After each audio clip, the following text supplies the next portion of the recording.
국가는 그렇게 빨리 움직일 수 없습니다. 이 말에 미국과 일본 모두 고개를 끄덕였습니다. 미국은 3주, 일본은 6개월. 수백만 명이 혼란 속에 방치됐습니다. 그때 이런 조롱이 터져 나왔죠. 특히 그 나라는 더 느릴 것입니다. 그런데 말입니다. 결과는 충격이었습니다. 불과 1분, 5천만 명이 동시에 반응했습니다. 회의장은 발칵 뒤집어졌고 전문가들은 경악했죠. 그 순간 깨달았습니다. 이건 복지가 아니라 능력이라는 걸. 이건 행정이 아니라 힘이라는 걸요. 이제 전 세계 언론이 묻고 있습니다. 도대체 한국은 어떤 시스템을 가진 나라입니까? 지금부터 그 놀라운 현장 속으로 들어가 보시죠. 미국에서 날아온 충격적인 이야기. 바로 시작합니다. 그리고 지금 어디에서 시청하고 계신지 댓글로 남겨주세요. 여러분의 이야기도 듣고 싶습니다. 그 전에 잠깐 1초 만에 누를 수 있는 좋아요 버튼을 꾹 눌러주시면 영상 제작에 큰 힘이 됩니다. 그럼 바로 사연 시작하겠습니다. 화면에 한 문장이 떴습니다. 5년 후 AI가 인간 노동을 대체한다. 일론 머스크가 경고했던 미래였어요. 강의실이 술렁거렸고 옆자리 친구가 노트북을 열었습니다. 그런데 말입니다. 교수님의 다음 질문이 예상 밖이었는데 그 AI 칩을 누가 만드는지 아느냐고 물으셨죠. 대만이라는 답이 나왔고 절반만 맞았다는 답이 돌아왔습니다. 다음 슬라이드가 넘어갔습니다. 세계 반도체 점유율 한국 63%. 안녕하세요. 헬렌 휘트먼입니다. 미래를 논하면서 정작 현재를 모르고 있었던 제가 그날 깨달았습니다. 한국 없이는 미래도 없다는 걸요. 사실 이 강의는 우연히 듣게 된 거였습니다. 정치학 전공 필수 학점을 채우려고 수강 신청 사이트를 뒤지던 중 발견한 특별 강의였는데 제목부터 심상치 않았어요. 이론이 설명하지 못한 국가 한국이라는 축적된 예외. 솔직히 처음엔 그냥 학점 채우기용이라고 생각했습니다. 하지만 강의를 여는 분이 알렉산더 헤이로드 교수님이라는 걸 알고는 마음이 바뀌었습니다. 25년간 국가 발전을 연구하신 분이며 영국 산업혁명부터 미국 골드러시까지 모든 역사적 변곡점을 이론으로 설명해내신 역사사회학자였죠. 그런 분이 한국을 주제로 특별 강의를 연다는 게 의외였고 동시에 궁금했습니다. 교수님이 입장하시며 조명이 어두워졌습니다. 스크린에 첫 화면이 떴는데 그게 바로 일론 머스크의 말이었어요. 5년 후 인공지능이 인간 노동을 대체한다. 교수님이 말씀하셨습니다. 일론 머스크는 지금 가장 영향력 있는 미래학자 중 한 명이며 그가 예측한 것들은 놀랍게도 대부분 현실이 되었다고 하셨죠. 전기차가 불가능하다던 시절 테슬라를 세계 최대 전기차 회사로 키웠고 민간 기업이 우주를 개척한다는 게 말도 안 된다던 시절 스페이스X를 만들어 나사를 뛰어넘었으며 5년 안에 상장하면 약 2천조 원 가치를 인정받을 거라고 하셨습니다. 게다가 전 세계 하늘에 인공위성 5,000개를 띄워 무인도에서도 유튜브를 볼 수 있게 만든 스타링크를 완성했고 사람 머리에 칩을 심어 생각만으로 컴퓨터를 조종하는 뉴럴링크 기술까지 현실로 만들고 있는 중이라는 것이었습니다. 강의실 여기저기서 감탄이 새어나왔어요. 그런 그가 최근 인터뷰에서 젊은이들에게 강력한 경고를 했다고 합니다. 절대로 의대에 가지 말라는 것이었죠. 이유가 있었습니다. 지금 인공지능과 로봇 기술이 가장 빠르게 발전하고 있는 분야가 바로 의료이며 데이터를 분석해서 병을 진단하는 건 이미 일반 의사들이 인공지능을 절대 이길 수 없는 수준에 도달했다는 것이었습니다.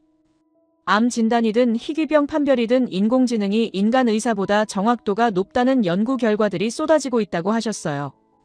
그럼 남은 건 뭘까요? 외과 수술이었습니다. 사람 몸을 직접 칼로 여는 일은 아직 사람이 해야 한다고 생각하는 분들이 많죠.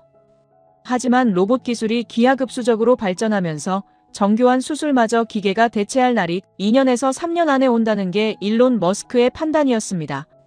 그러니 지금 의대에 들어가면 졸업할 때쯤엔 이미 인공지능 의사와 로봇 외과의가 병원을 장악하고 있을 거라는 경고였죠. 그때쯤이면 대통령이나 받을 법한 최고급 의료 서비스를 일반 국민도 저렴한 비용으로 받을 수 있는 시대가 열린다고 했습니다. 옆자리 친구가 작게 중얼거렸습니다. 그럼 의사들은 다 어떻게 되는 거냐고요? 교수님이 다음 슬라이드를 넘기셨습니다. AGI라는 영어 약자가 떴는데 무슨 뜻인지 아는 학생이 없었어요. 교수님이 친절하게 설명해 주셨습니다. AGI는 인공 일반 지능이라는 뜻이며 지금까지의 인공지능이 한 가지만 잘하는 좁은 지능이었다면 AGI는 인간처럼 모든 걸 다 잘하는 만능지능이라고 하셨죠. 그리고 이 AGI가 대략 5년 안에 등장할 거라는 게 일론 머스크를 비롯한 많은 전문가들의 예측이었습니다. 문제는 그 다음이었습니다. AGI가 완성되면 소프트웨어적으로는 인간을 뛰어넘는 존재가 탄생하는 건다. 여기에 몸만 주면 된다는 것이었죠. 그 몸이 바로 휴머노이드 로봇이라고 하셨습니다. 사람 모양을 한 로봇 말이에요. 지금 테슬라의 옵티머스나 보스턴 다이내믹스의 아틀라스 같은 로봇들이 바로 그겁니다. 화면에 로봇들이 걷고 뛰고 계단을 오르고 심지어 백플립까지 하는 영상이 지나갔는데 아직은 약간 어색했지만 언젠가 완벽해질 거라고 하셨어요. 그렇게 되면 세상은 완전히 바뀐다는 것이었습니다. 교수님이 구체적인 예를 들어주셨습니다. 과거 300명이 일하던 공장을 상상해보라고 하셨어요. 이제 그 자리에 300대의 로봇이 서게 됩니다. 사람은 그 로봇들을 관리하는 엔지니어 한두 명만 있으면 충분하다는 것이었죠. 카페는 어떨까요? 홀에서 로봇이 서빙을 하고 주방에서 로봇이 커피를 내리고 샌드위치를 만드는 모습이 너무도 당연해질 거라고 하셨습니다. 건설 현장에서도 로봇이 벽돌을 쌓고 용접을 하며 심지어 전쟁터에서도 로봇 병사들이 인간을 대신해 싸우게 될 거라고 했죠. 왜냐하면 로봇은 밥을 먹지 않고 잠을 자지 않으며 불평하지 않고 아프지도 않으니까요. 게다가 담배 피우러 50번씩 나가지도 않는다고 하시며 웃으셨는데 강의실은 웃지 못했습니다. 교수님은 다른 관점을 제시하셨어요. 로봇이 일하면 공장의 효율성이 지금과는 차원이 다르게 높아지며 생산성은 폭발적으로 증가한다는 것이었습니다. 더 놀라운 건 그 다음이었어요. 로봇이 로봇을 만드는 시대가 온다는 것이었죠. 인간이 로봇을 만드는 게 아니라 로봇이 또 다른 로봇을 만드는 이른바 로봇이 만드는 기계 시대가 도래한다는 것이었습니다. 그렇게 되면 우리가 지금 쓰는 수많은 물건들의 가격이 거의 공짜에 가까운 수준으로 떨어진다고 하셨어요. 왜냐하면 더 쉽게, 더 빠르게, 더 많이, 더 좋게 만들 수 있기 때문이라는 것이었죠. 그리고 기업과 정부는 그렇게 벌어들인 막대한 돈을 다시 사회로 환원해 국민들 모두에게 매달 기본소득을 지급하는 제도를 실시할 거라고 하셨습니다. 일하지 않아도 돈을 받는 시대가 온다는 것이었어요. 왜 그렇게 할까요? 교수님이 설명하셨습니다. 만약 그렇게 하지 않으면 사회가 무너지기 때문이라는 것이었죠. 사람들이 일자리를 로봇에게 빼앗긴 다음 아무런 보상도 받지 못한다면 그 사회에서는 거대한 폭동이 일어나 문명 자체가 붕괴될 거라는 논리였습니다. 그래서 어쩔 수 없이 기본소득을 줄 수밖에 없다는 것이었어요. 그렇게 되면 어떤 세상이 펼쳐질까요? 일은 하지 않아도 되고 필요한 건 거의 공짜로 얻을 수 있으며 시간은 엄청나게 남는 세상이 온다는 것이었습니다. 그럼 사람들은 그 많은 여가 시간을 어떻게 보낼까요? 교수님이 다시 질문을 던지셨어요. 대부분의 시간을 가상현실 세계에서 보내게 될 거라고 하셨습니다. 그때쯤이면 가상현실 기술도 현실과 구분이 거의 안 될 정도로 발전해 있을 테니 사람들은 가상세계 안에서 하고 싶은 걸 마음껏 하며 살아갈 거라는 것이었죠. 이게 바로 일론 머스크가 그린 5년 후의 세계였습니다. 믿기지 않았지만 그가 지금까지 예측한 것들이 전부 현실이 되었다는 사실을 생각하면 무시할 수도 없었습니다. 그런데 말입니다. 여기서 교수님이 예상치 못한 말씀을 하셨어요. 이 모든 미래의 중심에 단 하나의 나라가 있다고 하셨죠. 화면이 바뀌었습니다. 숫자 하나가 떴어요. 세계 반도체 점유율 한국 63%. 숫자가 너무 컸습니다. 강의실이 술렁거렸고 누군가 저게 진짜냐고 속삭였습니다. 교수님은 아무 설명 없이 잠시 침묵하셨어요. 그리고 우리를 천천히 둘러보시며 물으셨습니다. 이 숫자가 왜 중요한지 아느냐고요. 아무도 대답하지 못했습니다.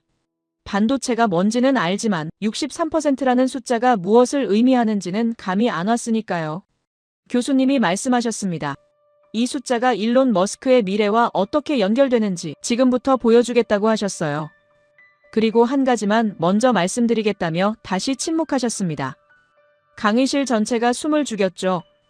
교수님이 천천히 말씀하셨습니다. 이 미래의 최대 수혜국은 미국도 중국도 아닌 한국이라고요.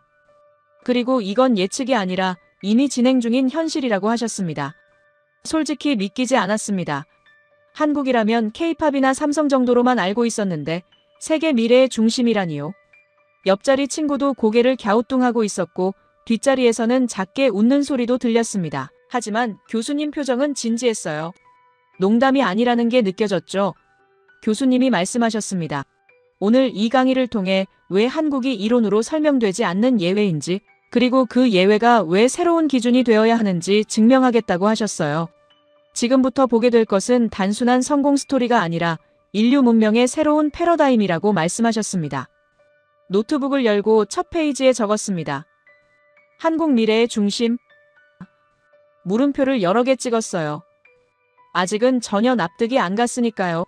하지만 묘하게 궁금해졌습니다. 교수님이 다음 슬라이드를 넘기셨습니다.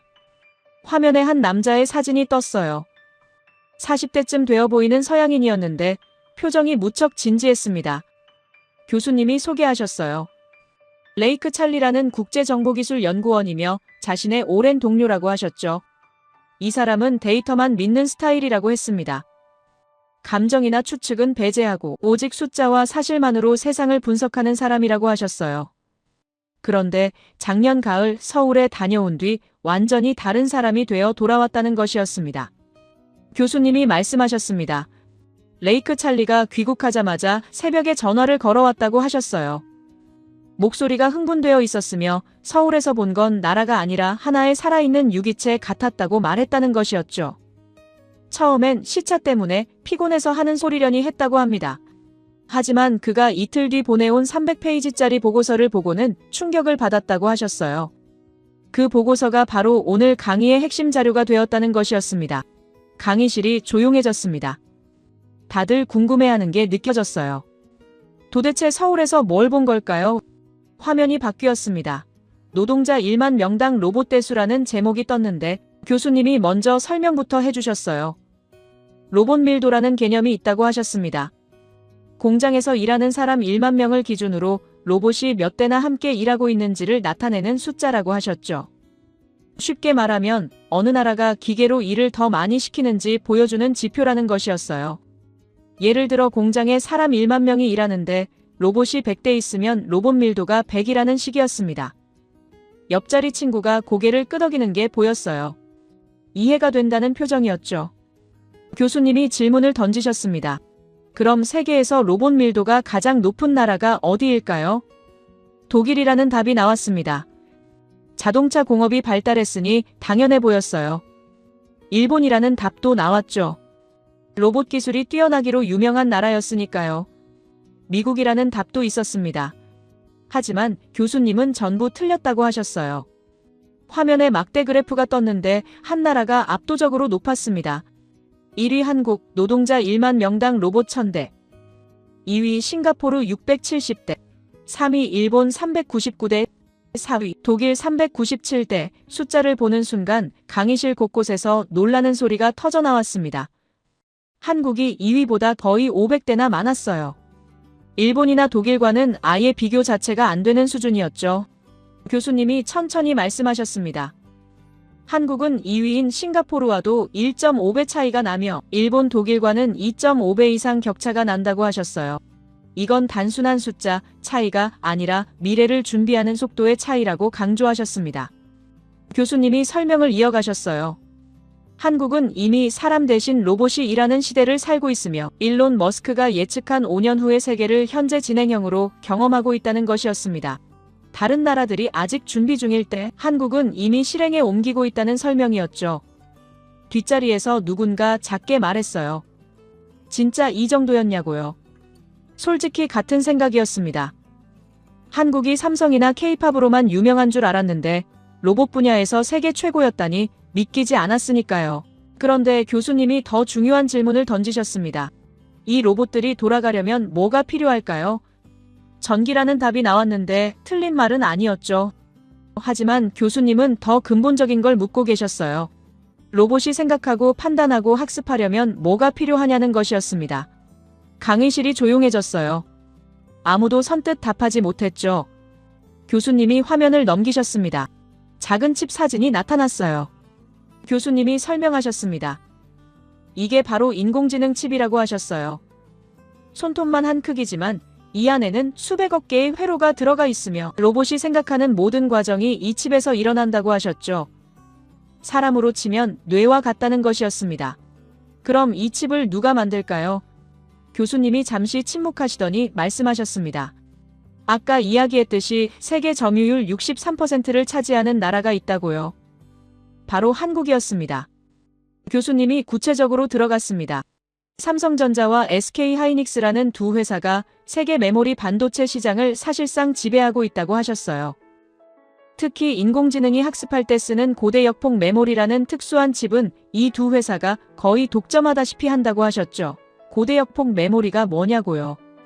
쉽게 말하면 인공지능이 엄청나게 많은 정보를 빠르게 처리할 때 쓰는 초고속 기억장치라고 하셨습니다. 사람으로 치면 천재의 두뇌 같은 거라고 비유하셨어요. 그럼 이게 얼마나 중요할까요? 교수님이 예를 들어주셨습니다. 챗GPT라는 인공지능을 들어보셨냐고 물으셨는데 대부분이 고개를 끄덕였어요. 그 인공지능이 사람처럼 대화하고 글을 쓰고 번역하고 코딩까지 하는 건 전부 이 한국산 칩 덕분이라는 것이었습니다. 구글이 만든 인공지능도 마찬가지고 중국 인공지능도 마찬가지라고 하셨죠. 결국 어느 나라 인공지능이든 한국산 칩을 쓸 수밖에 없다는 설명이었어요. 교수님이 한 문장으로 정리하셨습니다. 전 세계 인공지능은 결국 한국 칩 위에서 숨쉰다고요. 문장이 강렬했습니다.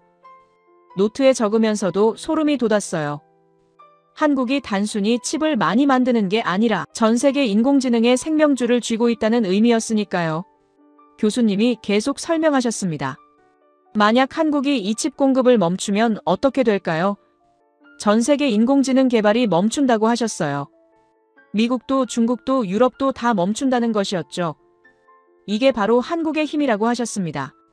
하지만 여기서 끝이 아니었습니다. 교수님이 다음 슬라이드를 넘기셨어요. 이번엔 배터리 사진이 떴는데 교수님이 물으셨습니다. 로봇에게 뇌가 있으면 뭐가 더 필요할까요? 누군가 심장이라고 답했어요. 정확했습니다. 교수님이 고개를 끄덕이시며 말씀하셨죠. 사람도 머리만 있으면 안 되고 심장이 뛰어야 살 수 있듯이 로봇도 마찬가지라고 하셨어요. 로봇의 심장이 바로 배터리라는 것이었습니다. 그럼 이 배터리는 누가 만들까요? 교수님이 세 회사 이름을 말씀하셨습니다. LG에너지솔루션, 삼성 SDI, SK온, 전부 한국 회사였어요. 이 세 회사를 합치면 세계 전기차, 배터리 시장의 약 30%를 차지한다고 하셨습니다. 중국 회사인 CATL이 점유율로는 1위지만 기술 수준에서는 한국이 앞서고 있으며 특히 고성능 배터리는 한국이 압도적이라고 하셨죠. 테슬라, 전기차에 들어가는 배터리도 한국산이고 유럽 고급 전기차도 한국 배터리를 쓴다고 하셨습니다. 교수님이 흥미로운 사실을 하나 더 알려주셨어요. 중국이 전기차를 싸게 많이 만들긴 하지만 정작 고급 모델은 한국 배터리를 쓴다는 것이었습니다. 왜냐하면 안전성과 수명에서 한국 배터리를 따라올 수 없기 때문이라고 하셨죠. 배터리는 폭발 위험이 있어서 기술력이 정말 중요한데 한국 기업들이 그 기술을 완벽하게 잡았다는 설명이었어요. 그래서 세계 자동차 회사들이 비싸더라도 한국 배터리를 선택한다고 하셨습니다. 교수님이 두 가지를 연결하셨습니다. 로봇의 뇌는 한국이 만들고 로봇의 심장도 한국이 만든다는 것이었어요. 그럼 결론은 명확했습니다. 일론 머스크가 예측한 로봇 시대가 오려면 한국이 반드시 필요하다는 것이었죠. 한국 없이는 로봇이 생각할 수도 없고 움직일 수도 없다는 설명이었습니다. 이제 1장에서 교수님이 왜 한국이 미래의 최대 수혜국이라고 말씀하셨는지 이해가 갔어요. 단순히 부품을 파는 게 아니라 미래 문명의 핵심을 쥐고 있었던 거였죠. 교수님이 레이크 찰리 이야기로 돌아왔습니다. 그가 서울에서 직접 목격한 장면을 보여주고 싶다고 하셨어요. 화면에 공장 내부 사진이 떴는데 놀라웠습니다. 사람이 거의 보이지 않았어요. 대신 수백 대의 로봇팔들이 정밀하게 움직이고 있었습니다. 컨베이어 벨트 위로 작은 부품들이 흘러가고 로봇들이 조립하고 검사하고 포장하는 모든 과정이 자동으로 이루어지고 있었어요.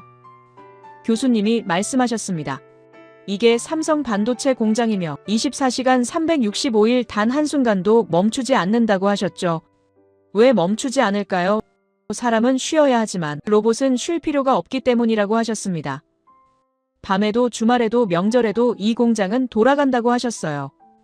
그리고 이 공장에서 나온 칩들이 비행기에 실려 전 세계로 퍼져나간다는 것이었습니다. 미국 실리콘밸리의 인공지능 스타트업도 쓰고 중국 테크 기업도 쓰고 유럽 자동차 회사도 쓴다고 하셨죠. 결국 한국 공장에서 만든 칩이 전 세계 모든 첨단 기기 속에 들어간다는 설명이었습니다. 교수님이 레이크 찰리가 깨달은 걸 설명해 주셨어요. 한국은 눈에 띄지 않는 곳에서 조용히 세계를 움직이고 있었다는 것이었습니다. 뉴스에 자주 나오지도 않고 크게 자랑하지도 않지만 실제로는 모든 나라가 한국에 의존하고 있다는 사실을 발견했다고 하셨죠. 레이크 찰리가 보고서에 이렇게 썼다고 합니다. 한국은 세계 경제에 보이지 않는 심장박동이라고요. 교수님이 비유를 하나 들어주셨습니다. 과거 산업시대에는 석유가 가장 중요한 자원이었다고 하셨어요. 석유 없이는 공장도 못 돌리고 자동차도 못 움직였죠. 그래서 중동 산유국들이 막강한 영향력을 가질 수 있었다는 것이었습니다. 석유 가격을 올리면 전 세계가 타격을 받았으니까요. 그런데 지금은 시대가 바뀌었다고 하셨어요. 인공지능 시대의 석유는 반도체라는 것이었습니다. 반도체 없이는 인공지능도 못 돌리고 로봇도 못 움직이니까요. 그럼 과거 중동이 석유로 세계를 쥐었듯이 지금은 누가 반도체로 세계를 쥐고 있을까요? 교수님이 우리를 둘러보시며 물으셨는데 이제는 다들 알고 있었습니다. 한국이라고 여기저기서 답이 나왔어요. 교수님이 미소를 지으셨습니다. 맞다고 하시며 한 가지 더 중요한 사실을 알려주셨어요. 중동은 석유가 언젠가 고갈되지만 한국의 반도체 기술은 계속 발전한다는 것이었습니다. 석유는 캐면 줄어들지만 기술은 쌓이면 더 강해진다는 설명이었죠. 누군가 질문을 던졌습니다. 그럼 미국이나 중국은 가만히 있냐는 것이었어요. 교수님이 답하셨습니다.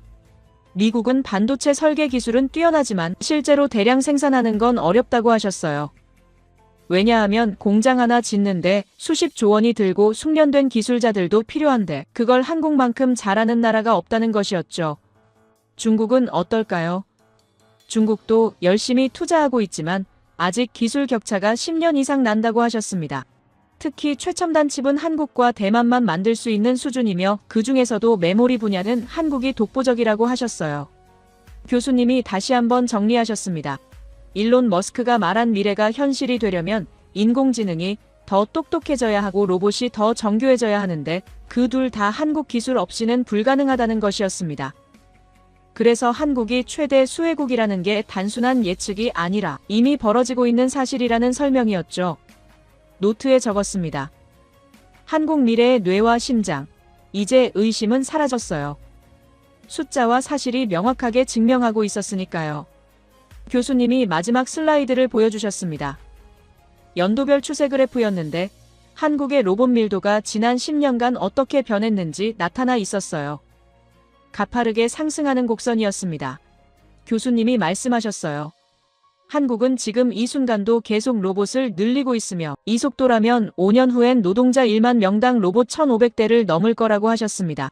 다른 나라들이 1,000대를 목표로 삼고 있을 때 한국은 이미 그 너머를 보고 달리고 있다는 것이었죠. 강의실 분위기가 완전히 달라져 있었습니다. 처음엔 반신반의하던 학생들도 이제는 진지하게 받아들이고 있었어요. 숫자는 거짓말을 하지 않았으니까요. 교수님이 말씀하셨습니다. 이제 한국이 가진 기술적 우위는 봤으니 다음은 한국이 세계에 실제로 어떤 영향을 미치고 있는지 구체적인 사례들을 보겠다고 하셨어요. 중동의 물, 유럽의 무기, 그리고 세계의 약 이야기라고 하셨죠. 노트를 3페이지로 넘기며 생각했습니다. 또 무슨 놀라운 이야기가 나올까? 그리고 조금 떨렸습니다. 앞으로 나올 내용들이 지금보다 더 충격적일 것 같았으니까요. 교수님이 화면을 전환하셨습니다. 이번엔 숫자 3개가 나란히 떴어요.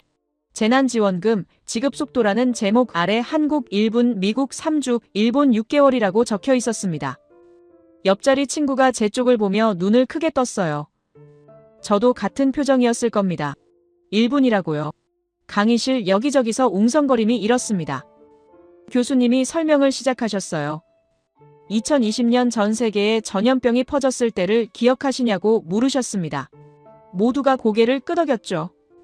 그때 각국 정부는 국민들에게 긴급 재난지원금을 지급하기로 결정했다고 하셨어요. 문제는 어떻게 5천만 명, 3억 명, 1억 명에게 돈을 나눠주느냐는 것이었습니다. 쉬워 보이지만 실제로는 엄청나게 복잡한 작업이라고 하셨죠. 미국은 어떻게 했을까요? 교수님이 말씀하셨습니다. 우편으로 수표를 발송했다고 하셨어요. 신청서를 받고 확인하고 수표를 인쇄해서 봉투에 넣어 우체국을 통해 보냈다는 것이었습니다. 평균 3주가 걸렸다고 하셨죠. 어떤 사람은 한 달도 넘게 기다렸다고 합니다. 일본은 더 심했어요. 명부를 대조하고 서류를 확인하는 과정에서 평균 6개월이 걸렸다고 하셨습니다. 6개월이면 반년인데 그 사이에 생활이 무너진 사람들이 많았다고 하셨어요. 그럼 한국은요? 교수님이 잠시 침묵하셨습니다. 그리고 천천히 말씀하셨어요. 신청 버튼을 누르면 1분 안에 계좌로 입금이 된다고요. 강의실이 술렁거렸습니다. 누군가 말도 안 된다고 중얼거렸어요. 교수님이 고개를 저으셨습니다. 말이 된다고 하셨죠. 실제로 그렇게 했다고요. 5천만 명 전 국민에게 동시에 지급했으며 시스템이 멈추거나 오류가 난 적도 거의 없었다고 하셨습니다. 어떻게 이게 가능할까요? 교수님이 설명해 주셨어요. 한국은 전 국민의 금융 정보가 하나의 시스템으로 연결되어 있다고 하셨습니다. 은행 계좌, 주소, 가족관계, 소득 수준 모든 게 디지털로 통합되어 있다는 것이었죠. 쉽게 말하면 정부 컴퓨터가 버튼 하나만 누르면 5천만 명의 계좌를 동시에 찾아내서 돈을 넣을 수 있다는 것이었습니다. 마치 문자 메시지 보내듯이요. 한 명에게 보내나 1,000만 명에게 보내나 시간은 똑같다고 하셨어요. 뒷자리에서 질문이 나왔습니다. 그럼 개인정보는 어떻게 되냐는 것이었어요. 감시 국가 아니냐는 우려였죠. 교수님이 흥미로운 비교를 해주셨습니다. 화면에 2개의 영상이 떴는데 하나는 뉴욕이었고 하나는 서울이었어요. 먼저 뉴욕 영상이 재생됐습니다. 2003년 대정전 사태 당시였다고 하셨어요. 전기가 나간 지 10분 만에 상점 유리창이 깨지고 사람들이 물건을 훔쳐 달아나는 장면이었습니다. 경찰차가 불타고 거리는 아수라장이었죠. 시스템이 멈추자 사회도 무너졌다고 하셨습니다. 다음은 서울 영상이었습니다. 강남의 한 카페였는데 한 손님이 자리를 비운 채 테이블 위에 노트북과 지갑과 휴대폰을 그대로 두고 갔어요. 10분이 지나고 20분이 지났습니다. 수많은 사람이 그 테이블 옆을 지나갔지만 아무도 물건에 손을 대지 않았어요. 30분 후 손님이 돌아와 아무렇지 않게 물건을 챙겨 나갔습니다. 교수님이 말씀하셨어요. 이게 한국이라고요. 감시 때문에 착한 게 아니라 시스템이 없어도 질서가 유지되는 나라라는 것이었습니다. 교수님이 핵심을 짚으셨습니다. 한국의 디지털 시스템은 효율성만이 아니라 신뢰 위에 세워졌다고 하셨어요. 국민이 정부를 신뢰하고 정부도 국민을 신뢰하기 때문에 가능한 시스템이라는 것이었죠. 이런 나라가 전 세계에 몇 개나 될까요? 교수님이 단언하셨습니다. 한국이 유일하다고요. 화면이 다시 바뀌었습니다. 이번엔 사막 사진이 떴어요. 끝없이 펼쳐진 모래밭이었는데 그 한가운데 거대한 공장 같은 건물이 서 있었습니다. 교수님이 물으셨어요. 여러분, 세계에서 가장 부유한 나라들이 어딘지 아십니까? 사우디아라비아, 아랍에미리트, 카타르라는 답이 나왔습니다. 맞다고 하셨죠. 석유가 많아서 엄청나게 부자인 나라들이라고 하셨어요. 그런데 이 나라들이 가장 두려워하는 게 뭔지 아느냐고 물으셨습니다. 아무도 답하지 못했어요. 교수님이 말씀하셨습니다. 물이라고요. 중동은 석유는 넘치지만 물이 없다고 하셨어요. 비가 거의 오지 않고 강도 없으며 지하수도 부족하다는 것이었습니다.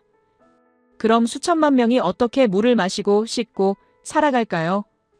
교수님이 화면 속 건물을 가리키셨습니다.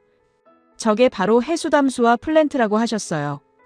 해수담수와 플랜트, 말이 어려웠습니다. 교수님이 쉽게 풀어주셨어요.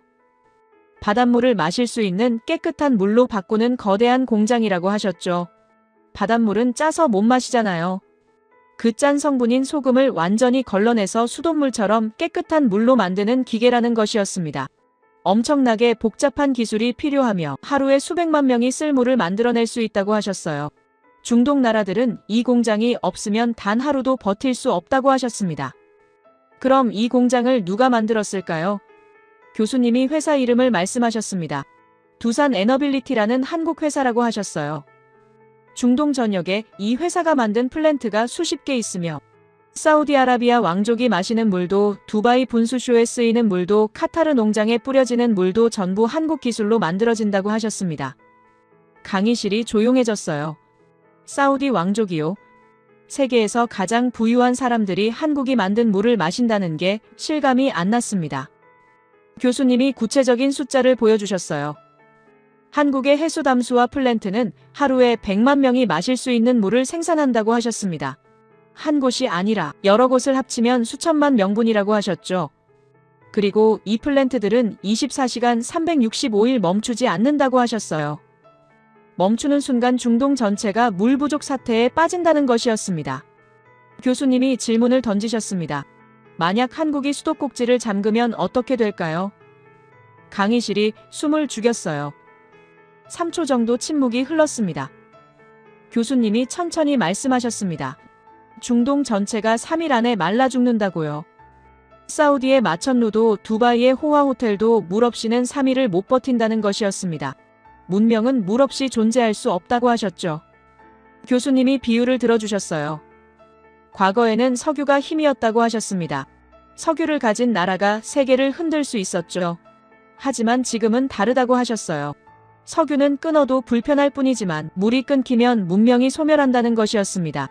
그리고 지금 중동의 수도꼭지를 쥐고 있는 건 알라신이 아니라 한국 엔지니어들이라고 하셨습니다. 문장이 강렬했어요. 노트에 밑줄을 그으며 적었습니다. 누군가 질문했습니다. 그럼 중동 국가들이 한국을 어떻게 대하냐는 것이었어요. 교수님이 흥미로운 사실을 알려주셨습니다. 사우디아라비아 왕세자가 한국을 방문했을 때 직접 두산 공장을 방문했다고 하셨어요. 왜냐하면 자기 나라 국민들의 생명이 그 공장에 달려있다는 걸 알기 때문이라는 것이었죠. 중동 국가들은 한국 기술자들을 귀빈처럼 대접하며 최고급 대우를 해준다고 하셨습니다. 당연했어요. 그들의 생존이 걸린 문제였으니까요. 교수님이 더 나아갔습니다. 이게 물만이 아니라고 하셨어요. 한국은 중동의 발전소도 짓고 스마트시티도 건설하고 있다고 하셨죠. 중동 국가들이 석유 시대 이후를 준비하는 모든 프로젝트에 한국이 참여하고 있다는 것이었습니다. 왜일까요? 교수님이 설명하셨어요. 한국은 약속을 지키는 나라이기 때문이라고요. 납기를 지키고 품질을 보장하며 기술을 전수해준다고 하셨습니다. 교수님이 비교를 해주셨어요. 서양 기업들도 중동에 진출하지만 종종 문제가 생긴다고 하셨습니다. 공사가 지연되거나 비용이 추가로 들거나 품질이 약속과 다른 경우가 있다는 것이었죠. 하지만 한국 기업들은 다르다고 하셨어요. 계약서에 적힌 대로 정확하게 해낸다고 하셨습니다. 그래서 중동 국가들이 한국을 신뢰하며 점점 더 많은 프로젝트를 맡긴다고 하셨죠. 교수님이 한 가지 사례를 더 들어주셨습니다. 사우디아라비아가 네옴시티라는 미래 도시를 건설하고 있다고 하셨어요. 사막 한가운데 수백조 원을 들여 첨단 도시를 짓는 프로젝트인데 여기에도 한국 기업들이 대거 참여하고 있다고 하셨습니다. 삼성은 건설을, LG는 스마트홈 시스템을, 현대는 교통 인프라를 맡았다고 하셨죠. 중동의 미래를 한국이 함께 만들고 있다는 것이었습니다. 교수님이 또 다른 예를 들어주셨어요. 아랍에미리트의 바라카 원자력 발전소라는 게 있다고 하셨습니다. 이것도 한국이 지었다고 하셨죠. 원자력 발전소는 세계에서 가장 복잡하고 위험한 시설 중 하나인데 한국은 이걸 정확한 시간에 정확한 예산으로 완성했다고 하셨어요. 다른 나라들이 10년 넘게 걸려도 못 끝내는 일을 한국은 약속한 대로 해냈다는 것이었습니다. 그래서 아랍에미리트 정부가 한국을 가장 신뢰하는 파트너로 여기게 되었다고 하셨죠. 교수님이 정리하셨어요. 1분 만에 재난지원금을 지급하는 시스템이나 중동에 물을 공급하는 기술이나 결국 같은 이야기라고 하셨습니다. 한국은 시스템을 완벽하게 만들고 약속을 정확하게 지키는 나라라는 것이었죠. 이게 바로 신뢰라고 하셨어요. 그리고 21세기는 신뢰가 곧 힘이라고 하셨습니다. 기술만 뛰어나서는 안 되고 그 기술을 믿을 수 있어야 한다는 것이었어요. 교수님이 마지막으로 한 가지만 더 보여주고 싶다고 하셨습니다. 화면에 지도가 떴는데 중동 전역에 빨간 점들이 찍혀 있었어요. 교수님이 설명하셨습니다. 저 점들이 전부 한국이 만든 플랜트나 발전소나 건설 프로젝트라고 하셨어요. 사우디에도 있고 아랍에미리트에도 있고 카타르에도 쿠웨이트에도 오만에도 있었습니다. 중동 전역이 한국 기술로 돌아가고 있다는 것이었죠. 교수님이 우리를 둘러보시며 말씀하셨습니다. 지금까지 본 건 한국이 가진 힘의 일부에 불과하다고 하셨어요. 앞으로 더 놀라운 이야기들이 나올 거라고 하셨죠. 무기 이야기, 약 이야기, 그리고 문화 이야기까지. 교수님이 다음 슬라이드를 준비하시는 동안 옆자리 친구가 작게 말했어요. 이거 진짜냐고요? 너무 믿기지 않는다고요. 솔직히 저도 같은 생각이었습니다. 하지만 교수님이 보여준 건 전부 사실이었고 증거였어요. 이제는 인정할 수밖에 없었습니다. 한국이 정말 대단한 나라라는 걸요. 그리고 우리가 그걸 전혀 모르고 있었다는 것도요. 교수님이 새로운 슬라이드를 띄우셨습니다. 화면에 2019년 7월이라는 날짜가 떴어요. 그리고 일본 국기와 한국 국기가 나란히 나타났습니다. 교수님이 말씀하셨어요. 이제부터 보여드릴 이야기는 한국이 위기를 어떻게 기회로 바꾸는지 보여주는 완벽한 사례라고 하셨죠. 강의실이 조용해졌습니다. 교수님이 설명을 시작하셨어요. 2019년 여름 일본 정부가 갑자기 발표를 했다고 하셨습니다. 한국으로 가는 반도체 핵심 소재 수출을 규제하겠다는 것이었죠. 그중 가장 치명적인 게 불화수소라는 물질이었다고 하셨어요. 불화수소가 뭐냐고요? 교수님이 쉽게 설명해 주셨습니다. 반도체를 만들 때 웨이퍼라는 얇은 판을 깎고 씻어내는 데 쓰는 화학물질이라고 하셨죠. 이게 없으면 반도체를 단 한 개도 만들 수 없다고 하셨어요. 문제는 이 불화수소를 만드는 기술이 엄청나게 어렵다는 것이었습니다. 교수님이 말씀하셨어요. 특히 순도 99.999% 이상의 초고순도 불화수소는 일본만이 만들 수 있다고 여겨졌다고 하셨죠. 그래서 일본 정부와 언론은 자신만만했다고 합니다. 한국은 3개월 안에 무릎을 꿇을 거라고 예측했다고 하셨어요. 화면에 당시 일본 신문 헤드라인들이 지나갔습니다. 한국 반도체 산업 붕괴 초읽기, 삼성 SK 생산 중단 불가피, 이런 기사들이었어요. 그때 뒷자리에서 손이 올라갔습니다. 일본에서 온 유학생이었어요. 교수님이 말하라고 하시자 그 학생이 일어섰습니다. 이름은 야스다라고 했는데 오사카 출신이며 국제정치학을 전공한다고 자기소개를 했어요. 그리고 조심스럽게 말했습니다. 교수님 죄송하지만 그때 일본의 판단이 완전히 틀린 건 아니었다고 생각한다면서요. 실제로 일본은 그 기술에서 세계 최고였고 한국이 단기간에 따라잡기는 불가능해 보였다는 것이었습니다. 교수님이 고개를 끄덕이셨어요. 좋은 지적이라고 하시며 실제로 당시 전 세계 전문가들도 비슷하게 생각했다고 하셨습니다. 일본의 불화수소 기술은 수십 년간 축적된 것이었고 한국이 그걸 단기간에 따라잡는다는 건 상식적으로 불가능해 보였다고 하셨죠. 야스다가 다시 말했습니다.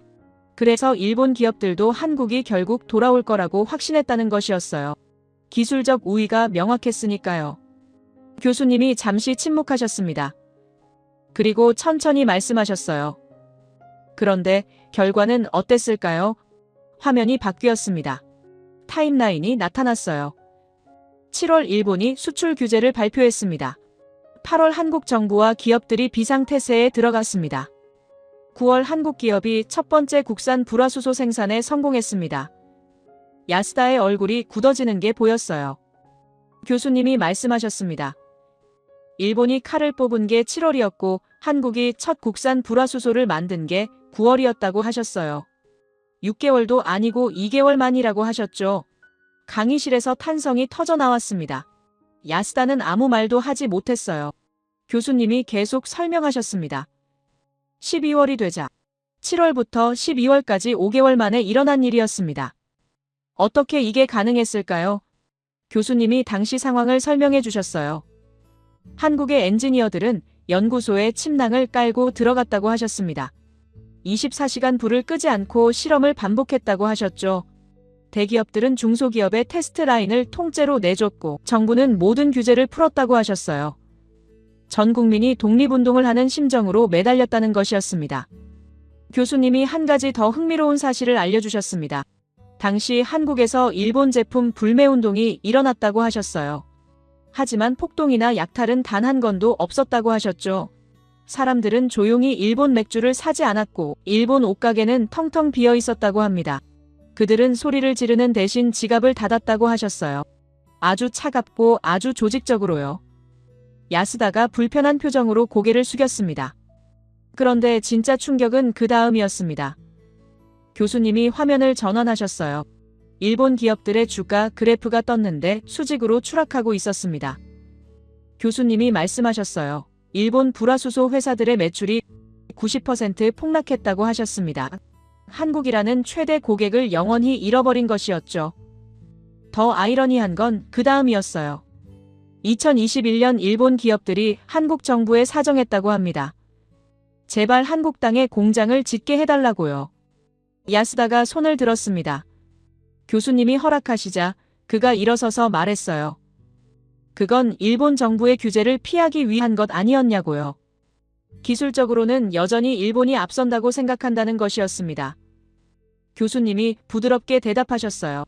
그럴 수도 있다고 하시면서 하지만 한 가지 분명한 건 한국은 이제 일본 불화수소가 필요 없다는 사실이라고 하셨죠.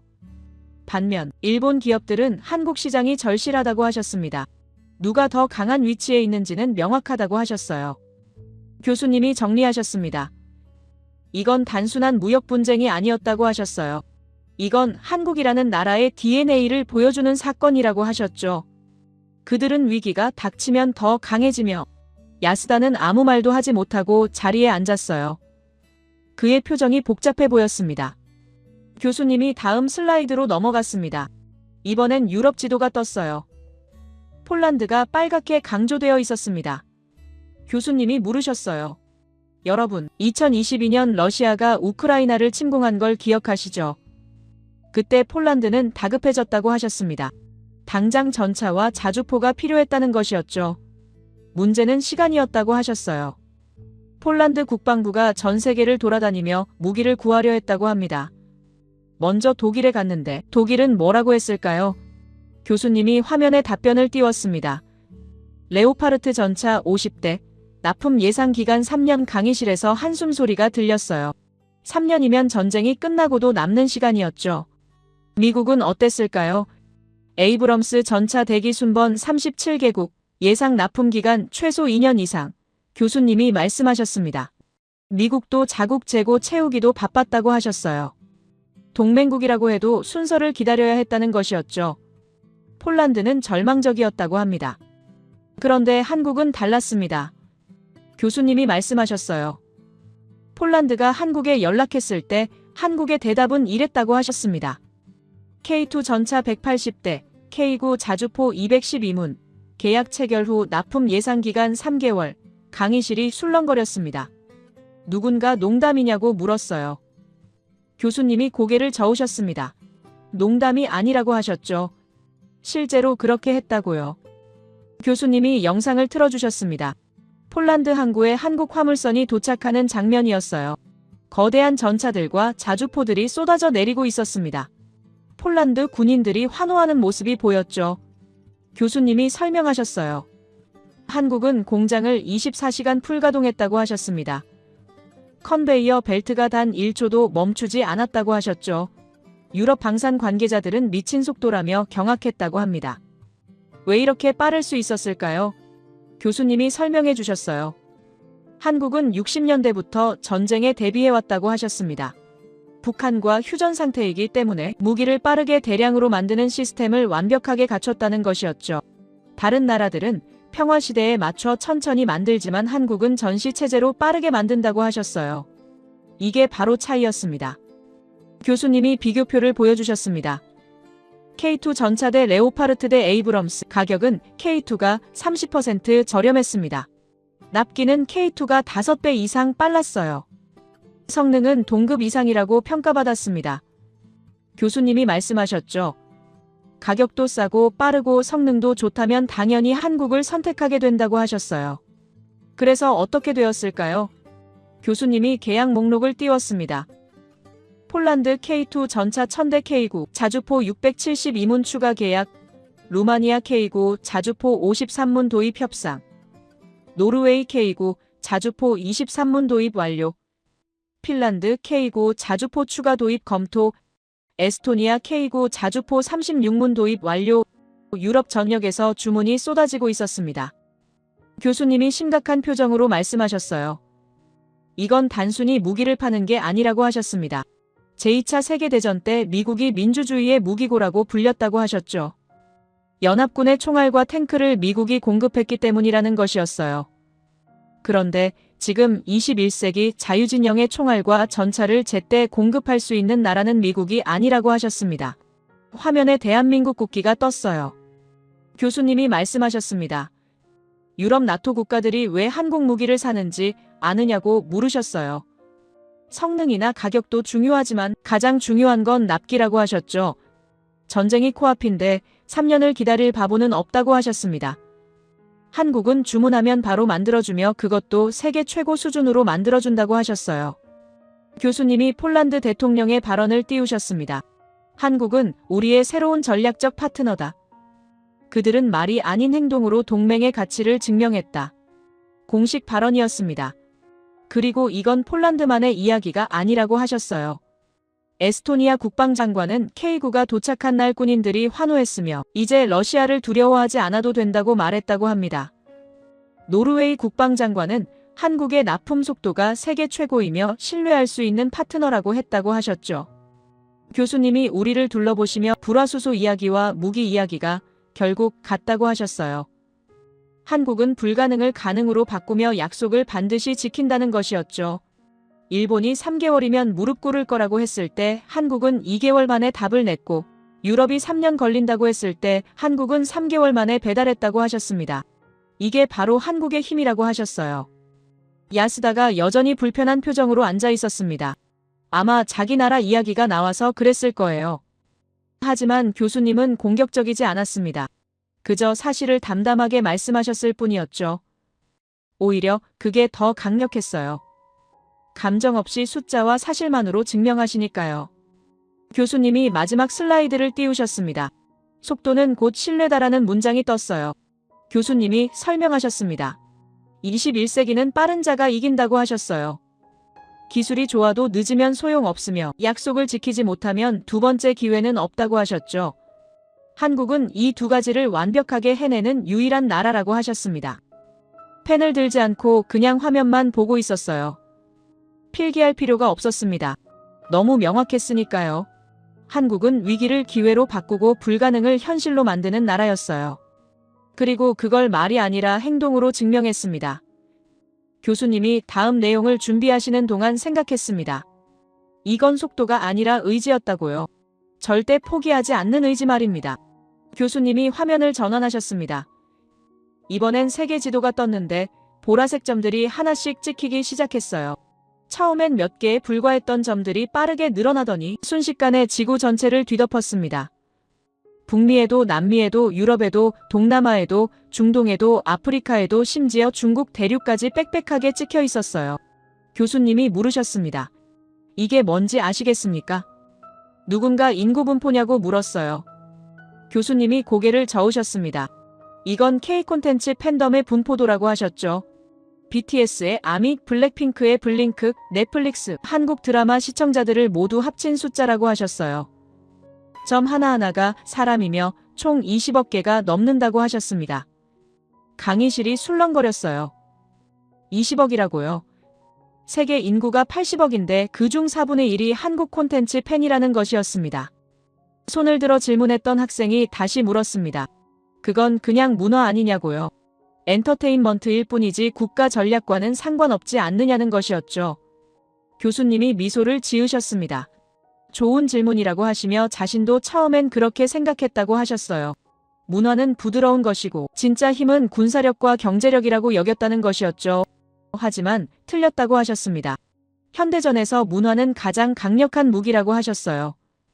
핵폭탄보다 무서운 무기라고요. 누군가 과장 아니냐고 중얼거렸습니다. 노래와 드라마가 어떻게 핵폭탄보다 무서울 수 있느냐는 것이었죠. 교수님이 대답하셨어요. 보여드리겠다고 하시며 화면을 전환하셨습니다. 넷플릭스 로고가 떴어요.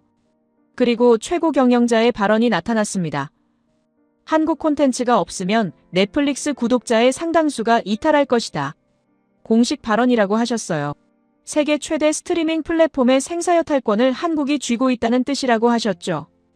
교수님이 넷플릭스 글로벌 톱10 비영어 콘텐츠 순위를 보여주셨습니다. 1위부터 5위까지 전부 한국 드라마였어요. 오징어 게임, 더 글로리, 이상한 변호사 우영운 마이 네임, 지옥 전부 한국 작품이었습니다. 교수님이 말씀하셨어요.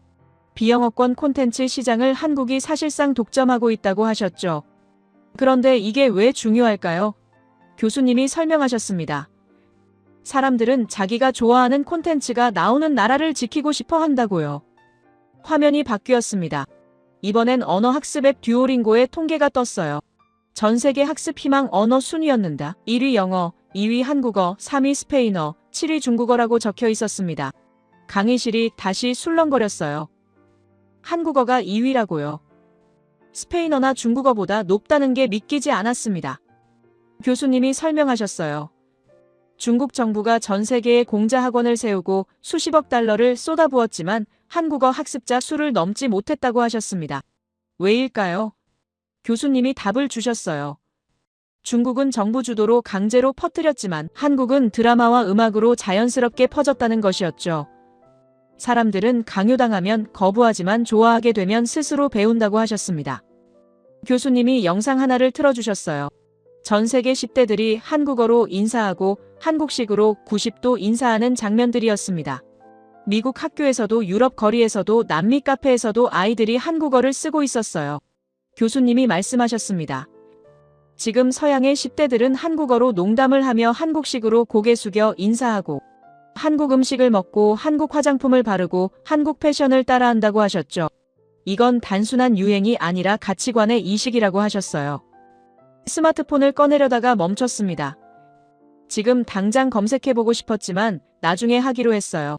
교수님 말씀을 놓치고 싶지 않았으니까요. 교수님이 질문을 던지셨습니다.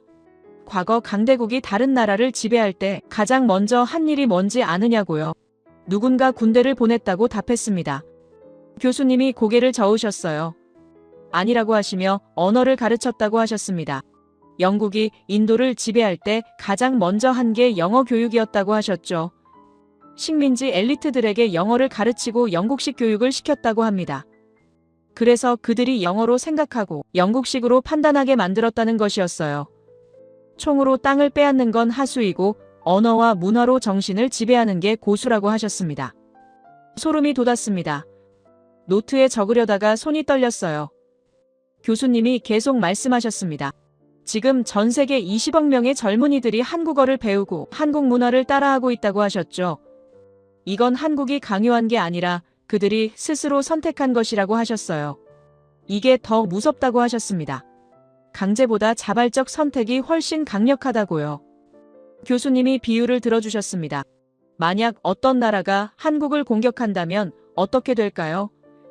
잠시 침묵이 흘렀습니다. 교수님이 답하셨어요.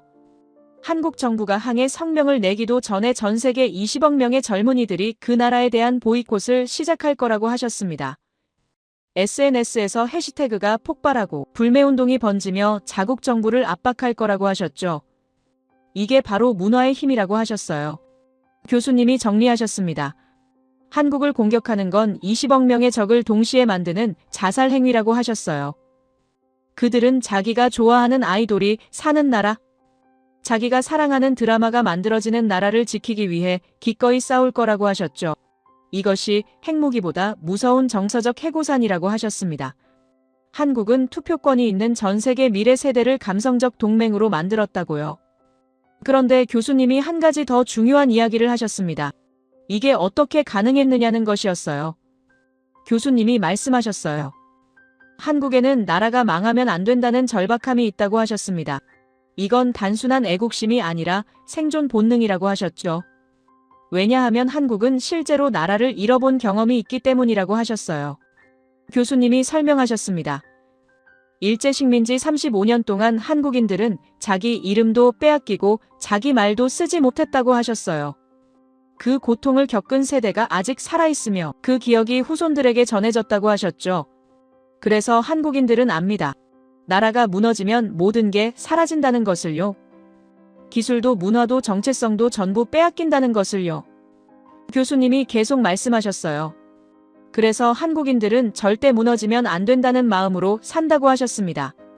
기술이 뒤처지면 안 되고 경제가 무너지면 안 되며 문화가 잊혀지면 안 된다고 생각한다는 것이었죠. 이게 바로 한국이 위기 때마다 더 강해지는 이유라고 하셨어요. 다른 나라 사람들도 당연히 자기 나라를 사랑하지만 한국은 그 절박함의 수준이 다르다고 하셨습니다.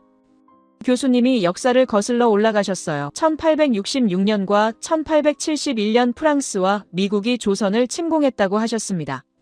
당시 전력 차이가 100배 이상이었다고 하셨죠. 서양은 증기선과 대포와 연발 소총이 있었고 조선은 돛담배와 화승총과 칼과 창뿐이었다고 합니다. 현대전으로 치면 탱크와 소총의 싸움이었다고 하셨어요. 그럼 결과는 어땠을까요? 교수님이 말씀하셨습니다. 전투에서는 서양이 이겼다고 하셨어요. 압도적으로요. 조선군은 학살당했다고 합니다. 하지만 이상한 일이 일어났다고 하셨죠. 프랑스도 미국도 결국 철수했다는 것이었어요. 이겼는데 왜 철수했을까요? 교수님이 당시 미군 장교의 기록을 읽어주셨습니다. 이 나라는 기괴하다. 정규군을 전멸시키면 농민들이 낫을 들고 나온다. 농민을 죽이면 승려들이 창을 들고 나온다. 그들마저 죽이면 여자들이 지붕 위에서 기왓장을 던지며 달려든다. 그들은 죽음을 두려워하지 않는다. 교수님이 계속 읽으셨어요. 이 나라는 전투에서 이길 수는 있어도 점령할 수는 없다. 승리의 비용이 점령의 이익보다 훨씬 크다. 교수님이 우리를 둘러보시며 말씀하셨습니다. 이것이 한국인이 가진 정신이라고 하셨어요. 그들은 이걸 의병 정신이라고 부른다고 하셨죠. 정부가 무너지고 왕이 도망쳐도 백성들이 스스로 일어나 싸운다고 하셨습니다. 이게 DNA로 남아있으며 지금도 살아있다고 하셨어요. 교수님이 예를 들어주셨습니다. 일본이 불화수소 수출을 막았을 때 한국 정부가 움직이기도 전에 5천만 국민이 스스로 일본 제품 불매운동을 시작했다고 하셨어요. 누가 시키지 않았는데도요. 이게 바로 의병 정신이라고 하셨습니다. 위기가 오면 국민 전체가 하나의 유기체처럼 움직인다고 하셨죠. 교수님이 말씀하셨어요. 그래서 한국은 위기 때마다 더 강해진다고 하셨습니다. 밟으면 더 독해지고 압박하면 더 단결한다고 하셨죠. 이건 역사가 만든 생존 본능이라고 하셨어요. 수천 년간 수백 번의 침략을 받으면서 살아남은 민족이 바로 한국인이라고 하셨습니다. 그런데 더 놀라운 건 따로 있었습니다. 교수님이 말씀하셨어요. 이렇게 강한 생존 본능을 가진 민족이 다른 나라를 도울 때는 진심을 다한다고 하셨습니다. 중동에 물을 공급할 때도 유럽에 무기를 만들 때도 한국은 자기 일처럼 최선을 다한다고 하셨죠. 왜일까요? 교수님이 설명하셨어요. 한국인들은 압니다. 고립되면 무너진다는 것을요. 그래서 다른 나라와 신뢰를 쌓는 게 곧 자신을 지키는 길이라는 것을 안다고 하셨습니다. 교수님이 정리하셨어요.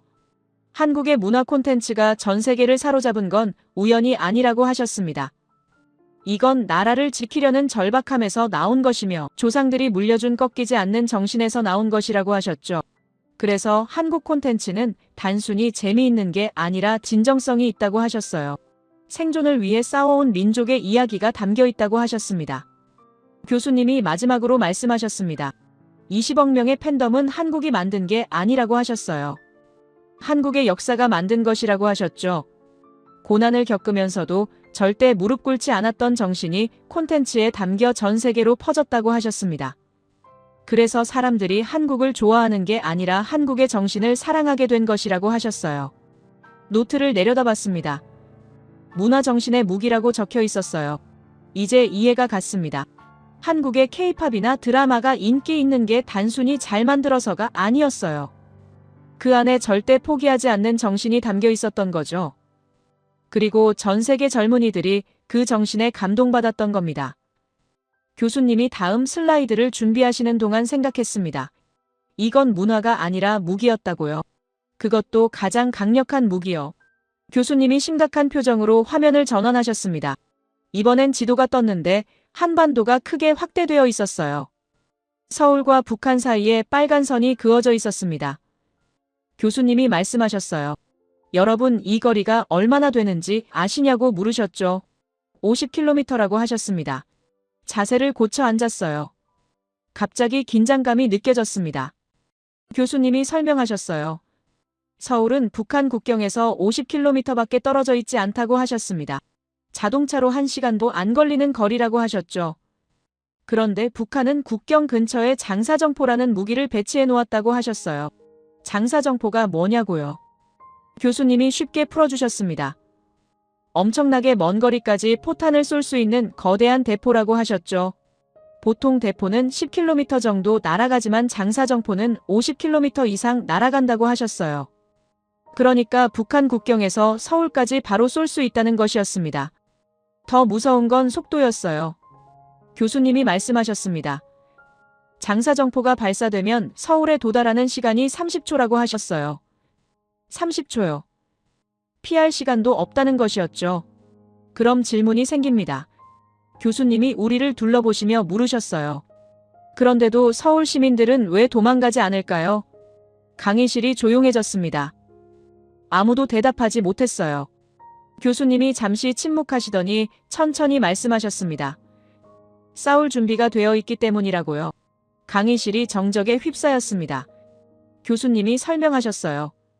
한국은 전쟁이 끝나지 않은 나라라고 하셨습니다. 1953년 휴전협정을 맺었지만 평화조약은 맺지 않았다고 하셨죠. 쉽게 말하면 잠시 총을 내려놓았을 뿐 아직도 전쟁 중이라는 것이었어요.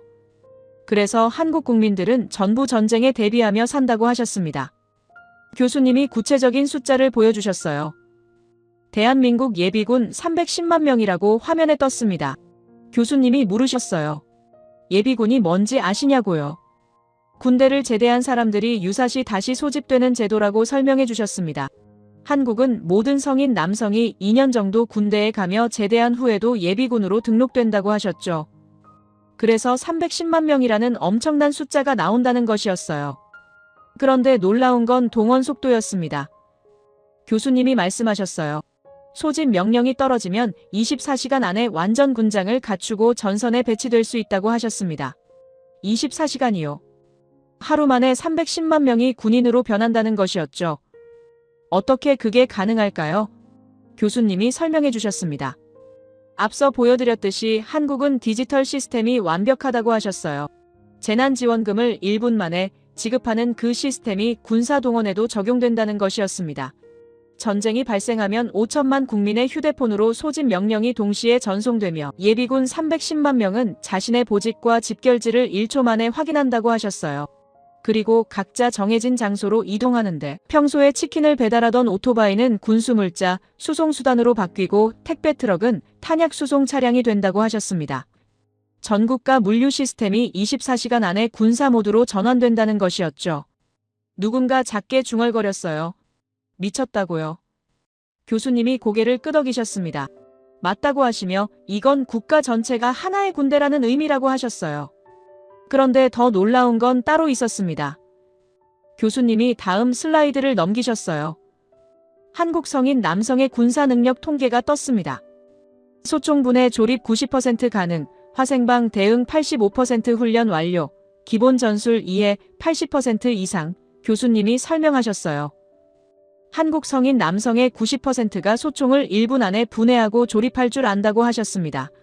화생방이 뭐냐고요? 화학 무기나 생물학 무기나 방사능 무기를 뜻하는 말이라고 하셨죠.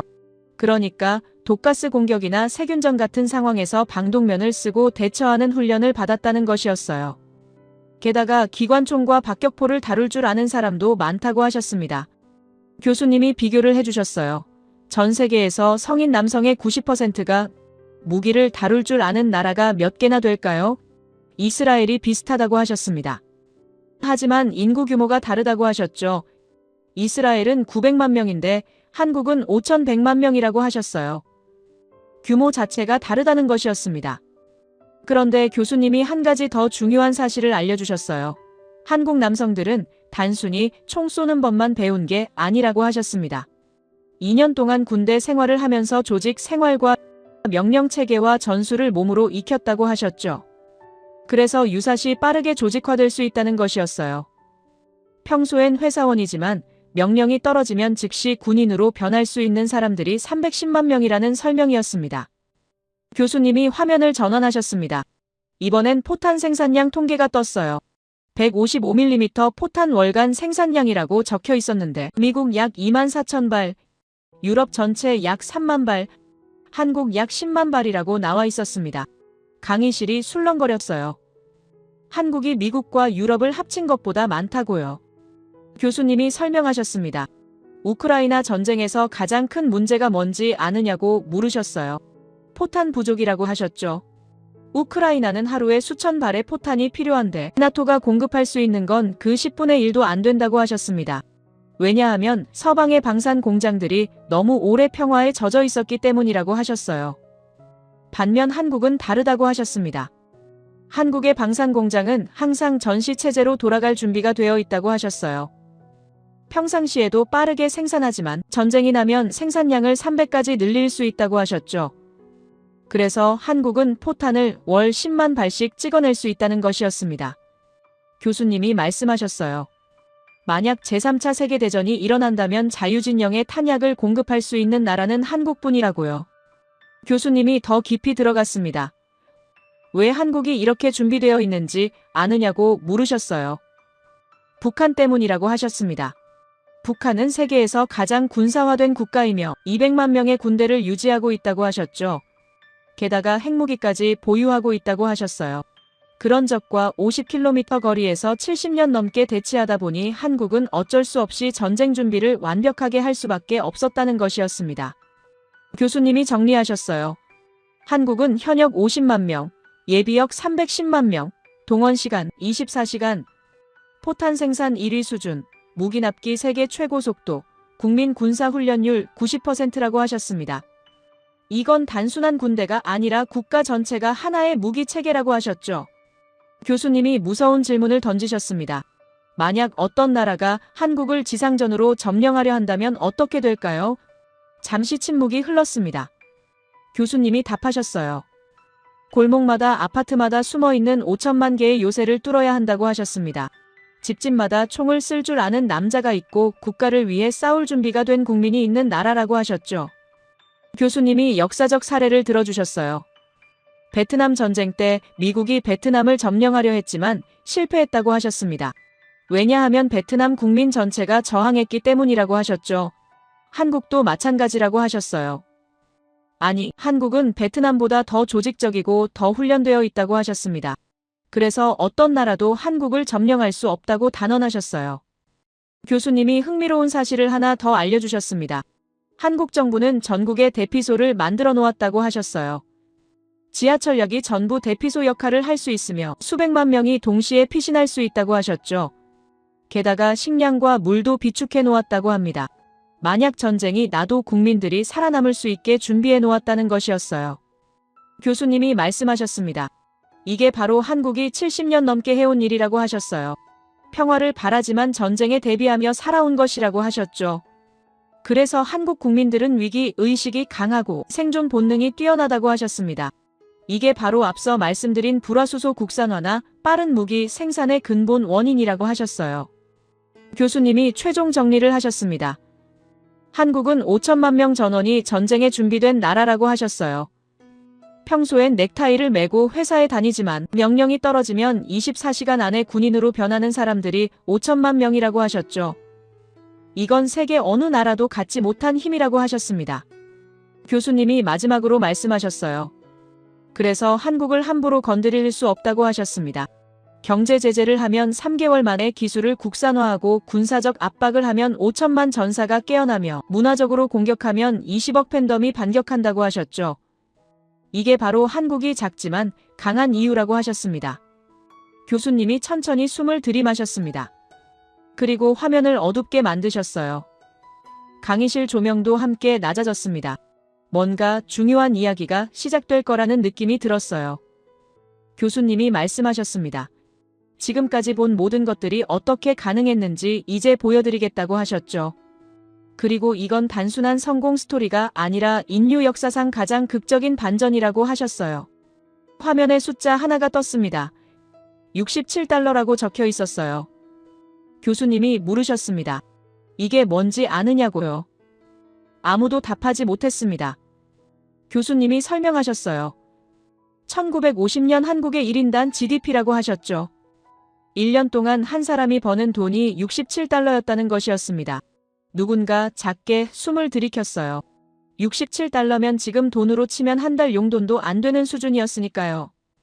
교수님이 비교를 해주셨습니다. 같은 해 미국은 1900달러였다고 하셨어요. 일본은 350달러, 대만은 150달러, 한국은 전 세계에서 가장 가난한 나라 중 하나였다고 하셨죠. 아프리카 일부 국가들보다도 더 가난했다고 합니다. 교수님이 잠시 침묵하셨어요. 그리고 천천히 말씀하셨습니다. 한미군 장성이 폐허를 둘러보고 있는 모습이었습니다. 교수님이 소개하셨어요. 더글러스 맥아더 장군이라고 하셨죠. 그가 1953년 서울을 시찰한 뒤 본국에 보낸 보고서가 있다고 하셨습니다. 교수님이 천천히 읽으셨어요. 이 나라의 복구에는 최소 100년이 걸릴 것이며 그마저도 전폭적인 지원이 있을 때만 가능할 것이라고 적혀 있었다고 합니다. 100년이라고요? 교수님이 반복하셨습니다. 세계 최고의 군사 전문가가 내린 판단이 100년이었다고 하셨어요. 그것도 도움을 받는다는 전제하에서요. 당시 미국 정부 내부 보고서에는 더 냉정한 평가가 있었다고 합니다. 한국은 독자 생존이 불가능한 국가이며 영구적 원조 대상국이 될 것이라고 적혀 있었다고 하셨죠. 쉽게 말하면 평생 구걸하며 살 수밖에 없는 나라라는 뜻이었습니다. 교수님이 잠시 침묵하셨어요. 그리고 우리를 천천히 둘러보시며 물으셨습니다. 그래서 어떻게 됐을까요? 화면이 바뀌었습니다. 숫자가 떴어요. 35,000달러, 교수님이 말씀하셨습니다. 2023년 한국의 1인당 GDP라고 하셨죠. 67달러에서 35,000달러로 523배 증가했다고 하셨어요. 강의실이 술렁거렸습니다. 교수님이 계속 설명하셨어요.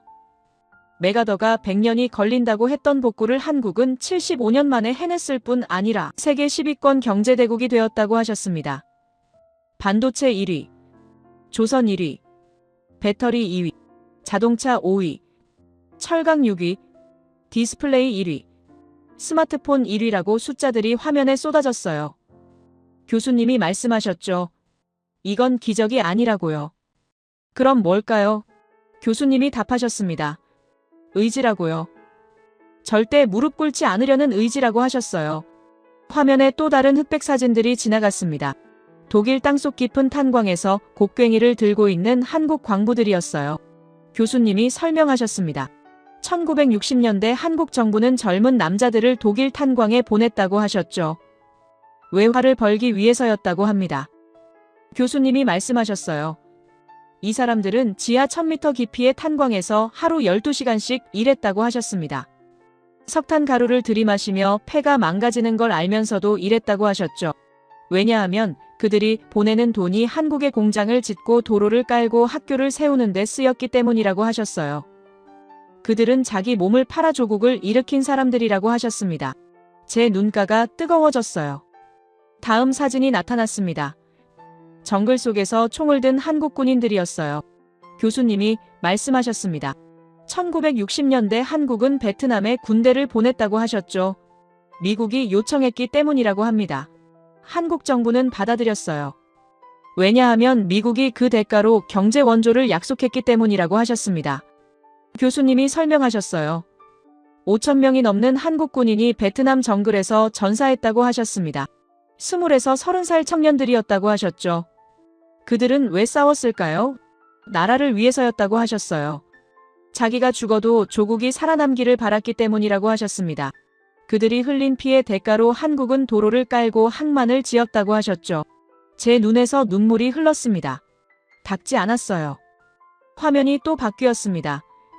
이번엔 공장 아니었어요. 수백 명의 젊은 여성들이 재봉틀 앞에 앉아 있었습니다.